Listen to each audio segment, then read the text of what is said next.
Welcome students in the solid state. तो students आज हम बात करेंगे सॉलिड में कुछ डिफेक्ट्स के बारे में, इम्परफेक्शन के बारे में। तो स्टूडेंट्स क्या होता है कि कई बार सॉलिड में जो पार्टिकल्स का अरेंजमेंट है वो कुछ अरेंजमेंट जो है ये कह देंगे कि हम आगे पीछे हो जाता है, ठीक है, जिसकी वजह से सॉलिड के अंदर जो है डिफेक्ट आ जाता है, ठीक है। तो वो डिफेक्ट किस किस तरह का रह सकता है तो उसके बारे में हम देखेंगे। तो स्टूडेंट्स स्टार्ट करते हैं। डिफेक्ट इन सॉलिड, इन जिसे हम इम्परफेक्शन भी कह सकते हैं। तो students any change in the regular arrangement of atom. देखिए जो क्रिस्टलाइन सॉलिड होता है उसमें क्या रहता है कि रेगुलर अरेंजमेंट रहता है पार्टिकल्स का, ठीक है, एटम्स का रेगुलर अरेंजमेंट रहता है इन अ सॉलिड इज कॉल्ड। तो क्या रहता है कि अगर रेगुलर अरेंजमेंट है तो कॉन्स्टेंट पार्टिकल्स का, ठीक है, लेकिन अगर उसमें कुछ चेंजेस आ जाए, ठीक है, रेगुलर अरेंजमेंट में क्रिस्टलाइन सॉलिड्स के रेगुलर अरेंजमेंट में अगर कोई चेंजेस आ जाते हैं तो हम कहेंगे कि उसके अंदर क्या आ गया, डिफेक्ट आ गया, या फिर उसे इम्परफेक्शन भी कह सकते हैं, ठीक है स्टूडेंट्स। बात आ रही समझ में। देखिए जो कॉन्स्टेंट पार्टिकल्स हैं जिससे क्रिस्टलाइन सॉलिड बना है, ठीक है, अगर उसका रेगुलर अरेंजमेंट है तो समझ में आ रहा है कि ठीक है सॉलिड, लेकिन क्या होता है कि कई बार उसमें जो रेगुलर अरेंजमेंट है वो कुछ चेंज हो जाता है, ठीक है। तो उसमें कुछ चेंजेस होने की वजह से हम कहते हैं कि सॉलिड के अंदर क्या आ गया, डिफेक्ट आ गया, ठीक है। तो वो डिफेक्ट जो है, ठीक है, वो हम स्टडी करेंगे सॉलिड का, ठीक है, जिसे इम्परफेक्शन भी कह सकते हैं। तो स्टूडेंट्स सबसे पहले हम बात करते हैं पॉइंट डिफेक्ट की। पॉइंट डिफेक्ट क्या होता है, ठीक है, तो इसके कुछ टाइप्स हैं वो भी हम देखेंगे अभी। तो पहले एक बार ये देखिए पॉइंट डिफेक्ट क्या है। When an atom is missing from their lattice point और shift in the interstitial site is called the point defect. तो स्टूडेंट्स मान लीजिए, ठीक है, कि ये ढेर सारे एटम्स हैं, ठीक है, ये काफी क्लोजली पैक्ड हैं, ठीक है। तो इसको मैं एक बार ऐसे दिखा देता हूँ। तो ये पार्टिकल जो है किसके, सॉलिड के पार्टिकल्स हैं जो क्लोजली पैक्ड होते हैं, लेकिन मैं इनको थोड़ा थोड़ा गैप दे करके दिखाया है। तो स्टूडेंट्स क्या होगा कि ये जो पॉइंट डिफेक्ट के अंदर ये जो एटम्स हैं रेगुलर पैटर्न में ना रह करके ये इंटरस्टिशियल, मतलब इंटरस्टिशियल साइड जो बीच में जो थोड़ा बहुत खाली जगह रहता है वो यहाँ पर इधर उधर मूवमेंट कर जाता है अगर कोई, तो हम कहेंगे कि वहां पर पॉइंट डिफेक्ट आ गया, ठीक है स्टूडेंट्स। तो ये जो है ना पार्टिकल्स ये इधर उधर मूवमेंट कर जाए अपने जो इनका जो लैटिस पॉइंट है, अपने लैटिस पॉइंट से अगर वो इधर उधर शिफ्ट हो जाते हैं तो हम बोलते हैं कि वो अपने इंटरस्टिशियल साइड में चले गए हैं, ठीक है, और उसी को हम बोलते हैं कि वो पॉइंट डिफेक्ट है। तो पॉइंट डिफेक्ट के कुछ टाइप्स हैं उनको भी हम स्टडी करेंगे। तो स्टूडेंट्स एक बार आप इसका स्क्रीनशॉट ले लीजिए। तो स्टूडेंट्स पॉइंट डिफेक्ट जो है वो तीन तरह से हम स्टडी करेंगे, ठीक है। The first one is the stoichiometric defect, उसके बाद है non stoichiometric defect, and third one is the impurity defect. तो स्टूडेंट्स वन बाय वन इसे हम स्टडी करेंगे। तो आप इसका स्क्रीनशॉट ले लीजिए। तो कंटिन्यू करते हैं स्टोइकियोमेट्रिक डिफेक्ट। तो स्टूडेंट्स जो डिफेक्ट है वो बेसिकली तीन तरह से हम स्टडी कर रहे हैं पॉइंट डिफेक्ट को। Schottky defect, stoichiometric defect, non stoichiometric defect और इम्प्योरिटी डिफेक्ट, ठीक है। तो सबसे पहला हमारा स्टोइकियोमेट्रिक डिफेक्ट। तो ये क्या होता है, स्टोइकियोमेट्रिक डिफेक्ट क्या है, देखिए, are those defect in which ratio of cation and anion remains same. Ratio of cation and anion remains same.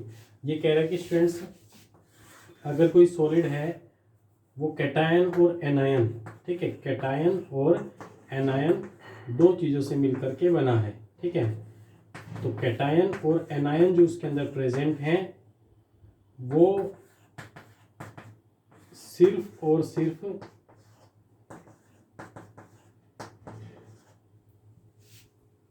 वो क्या करेंगे, सिर्फ अपनी इंटरस्टिशियल साइट में जाएंगे, लेकिन उनकी अगर हम बात करें रेशियो की, ठीक है, तो उनका रेशियो फिक्स रहेगा। सपोज ये सॉलिड है तो ये अपनी इंटरस्टिशियल साइट में कहीं पर भी जा सकते हैं, ये इधर मूवमेंट ले सकता है, ठीक है, थोड़ा बहुत अपना शिफ्ट कर सकते हैं इधर उधर, लेकिन ये रहेंगे उस सॉलिड के अंदर ही। उसमें कैटायन और एनायन दोनों का रेशियो इक्वल रहेगा, सेम रहेगा, ना कैटायन बढ़ेंगे ना एनायन घटेंगे, ठीक है। तो मतलब क्या है कि दोनों का रेशियो जो है इक्वल रहेगा। तो ऐसा अगर डिफेक्ट देखा जाए, लेकिन पार्टिकल जो है शिफ्ट कर जाएंगे, थोड़ा बहुत इधर उधर मूवमेंट ले जाएंगे, लेकिन जो है उनका रेशियो जो है वो फिक्स रहेगा। तो ऐसे डिफेक्ट को हम बोलते हैं that is known as the stoichiometric defect, ठीक है। तो देखिए पॉइंट डिफेक्ट तीन तरह का था, स्टोइकियोमेट्रिक, नॉन स्टोइकियोमेट्रिक और इम्प्योरिटी डिफेक्ट। तो स्टूडेंट्स जो स्टोइकियोमेट्रिक डिफेक्ट है इसको आगे और भी क्लासिफाई किया गया है। The first one is the Schottky defect. देखिए स्टोइकियोमेट्रिक डिफेक्ट को आगे क्लासिफाई किया गया स्कॉटकी डिफेक्ट और फ्रेंकल डिफेक्ट। दो तरह का डिफेक्ट हमें इसी के अंदर हमें पढ़ना है, ठीक है स्टूडेंट्स। तो मैं आपको फिर से रिमाइंड करवा दूं, जो पॉइंट डिफेक्ट है वो तीन तरह का होता है, स्टोइक्योमेट्रिक डिफेक्ट, नॉन स्टोइक्योमेट्रिक डिफेक्ट और तीसरा कौन सा है, इम्प्योरिटी डिफेक्ट, ठीक है। तो सबसे पहले हमने शुरू कौन सा किया, स्टोइक्योमेट्रिक डिफेक्ट, ठीक है, जिसमें कैटायन एनायन का रेशियो इक्वल रहता है। तो स्टोइक्योमेट्रिक डिफेक्ट आगे दो तरह से और पढ़ा जाएगा, that is the Schottky defect and the Frenkel defect. तो स्टूडेंट्स इसका आप स्क्रीनशॉट ले लीजिए, आगे क्लास कंटिन्यू करते हैं। तो स्टूडेंट्स सबसे पहले हम स्टडी करें स्कोटकी डिफेक्ट। तो स्कोटकी डिफेक्ट क्या होता है, in this type of defect equal number of cation anion missing from their lattice point. जब equal number of cation anion अपने लैटिस पॉइंट से मिस हो जाते हैं तो उसे हम बोलते हैं कि स्कोटकी डिफेक्ट जो है वो आ गया। तो स्टूडेंट्स इसमें हम एग्जांपल से समझेंगे। देखिए ये कंपाउंड है जो कि ए पॉजिटिव और बी नेगेटिव, मतलब कैटायन और एनायन, ठीक है, दो आयन से मिलकर के बना है, ठीक है। तो ए पॉजिटिव बी नेगेटिव, ए पॉजिटिव बी नेगेटिव, इस तरह से नीचे बी नेगेटिव ए पॉजिटिव बी नेगेटिव ए पॉजिटिव। तो इस तरह से स्टूडेंट्स ए पॉजिटिव बी नेगेटिव ए पॉजिटिव बी नेगेटिव, ठीक है स्टूडेंट्स।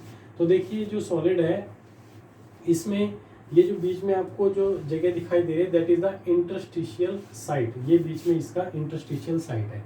तो यहाँ पर देखिए कैटायन और एनायन, ठीक है, चाहे आप ए पॉजिटिव देख लो या बी नेगेटिव देख लो, ये आपको इक्वल रेशियो में दिखाई दे रहे हैं, 6:6, ठीक है। तो यहाँ पर तो हमें कोई किसी प्रकार का डिफेक्ट दिखाई नहीं दे रहा है। तो स्टूडेंट से डिफेक्ट कैसे आएगा, कब आएगा, उसे हमें समझना है। तो देखिए स्टूडेंट्स ये तो एक पर्टिकुलर अरेंजमेंट हो गया पार्टिकल्स का जिसमें कैटायन और एनायन दोनों जो है इक्वल रेशियो में। तो डिफेक्ट कब आएगा, जब यहाँ से जो आयंस हैं, ठीक है, कैटायन और एनायन क्या है, अपनी इंटरस्टिशियल साइड में चले जाएंगे, ठीक है, अपनी मेन पोजीशन को छोड़ करके कहीं भी इधर उधर जो है थोड़ा बहुत मूवमेंट ले करके इधर जा सकते हैं या इधर जा सकते हैं, ठीक है। तो स्टूडेंट्स यहाँ पर होगा क्या, ये अपनी जगह मिस कर देंगे। तो स्टूडेंट्स जैसे कि ये मिस करके इंटरस्टिशियल चला जाए, एक इधर से ये मतलब एक पॉजिटिव वाला एक नेगेटिव वाला, ठीक है, तो यहाँ से अंदर चला गया। तो अब जो है क्या हुआ, कैटायन एनायन का रेशियो चेंज हो गया, क्या हुआ, ये भी 5 हो गया, ये भी 5 हो गया, मतलब मिसिंग होने के बाद भी रेशियो इक्वल है, ठीक है। तो देखिए कैटायन एनायन का जो रेशियो है वो इक्वल ही है, एक पॉजिटिव गया तो एक नेगेटिव भी साथ चला गया, ठीक है। तो इस तरह से डिफेक्ट तो आ गया, डिफेक्ट आया तो, लेकिन कैटायन एनायन दोनों के जाने के बाद जो डिफेक्ट आया तो उसे बोलेंगे स्कोटकी डिफेक्ट, ये कहलाएगा, ठीक है स्टूडेंट्स। तो ये होता है स्कोटकी डिफेक्ट, ठीक है। अब देखिए इस डिफेक्ट से डेंसिटी के, सॉलिड की डेंसिटी के ऊपर क्या इफेक्ट पड़ेगा उसके बारे में हमें देखना है, ठीक है।